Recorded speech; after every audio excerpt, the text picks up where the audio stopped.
ಎಲ್ರಿಗೂ ನಮಸ್ಕಾರ. ನನಗೆ ಸಡನ್ ಆಗಿ ಒಂದು ಹಾಡು ಹೇಳಬೇಕು ಅಂತ ಅನಿಸ್ತು, ಅದಕ್ಕೆ ವಿಡಿಯೋ ಮಾಡ್ತಿರೋದು. ಎಲ್ಲಾದರೂ ಇರು, ಎಂತಾದರೂ ಇರು, ಎಂದೆಂದಿಗೂ ನೀ ಕನ್ನಡದವನಾಗಿರು.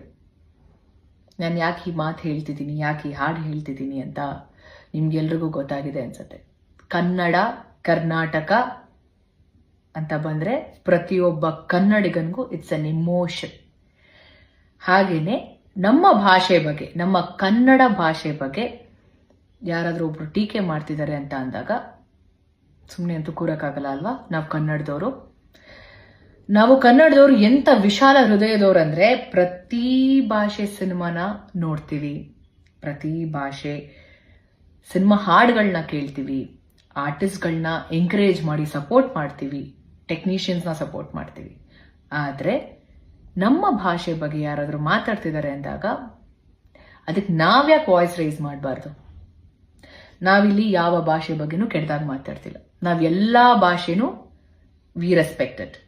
ಬಟ್ ನಮ್ಮ ಭಾಷೆ, ನಮ್ಮ ಕನ್ನಡ ಭಾಷೆ ಬಗ್ಗೆ ಯಾರಾದ್ರೂ ಮಾತಾಡ್ತಿದ್ದಾರೆ ಅಂದಾಗ ನಾವು ಕನ್ನಡಿಗರಾಗಿ we have to stand for it.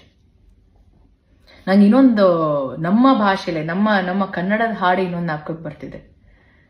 ದೊಡ್ಡವರಲ್ಲ ಜಾಣರಲ್ಲ, ಚಿಕ್ಕವರಲ್ಲ ಕೋಣರಲ್ಲ ಅಂತ. ಚಿಕ್ಕವ್ರು ತಪ್ಪು ಮಾಡಿದ ತಕ್ಷಣ ಸಾರಿ ಕೇಳೋವರೆಗೂ ಬಿಡಲ್ಲ ದೊಡ್ಡವರು.